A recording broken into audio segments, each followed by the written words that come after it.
Ministry నీతో నడిచే ఒక అనుభవము కలిగిన వారై ఉండాలని మాట్లాడుతూ వచ్చినావు.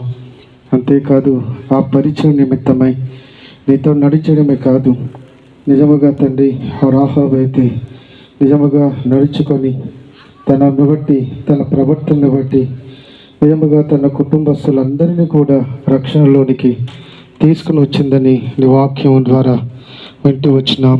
ఈ దినమున నిజముగా మా జీవితాలు ఏదో ప్రకటించడమే కాదు, ఏదో మందిరములను నడిపించడమే కాదు, నీతో నడిచే ఒక ఆత్మీయమైన అనుభవం, అనుబంధము, ఆత్మీయమైన స్థితిని కలిగి ఉండాలని మాట్లాడుతూ వచ్చినావు. కనుక ప్రభా, ఎక్కడి నుంచి ఈ దినం మొదలుకొని ఎవరిలో అయితే ఇక కార్యమును చేస్తూ వచ్చినావు, ఎవరిలో అయితే ఈ వాక్యం ద్వారా ఒప్పుదల కలిగిస్తూ వచ్చినావో వారందరిని బట్టి వందనములు.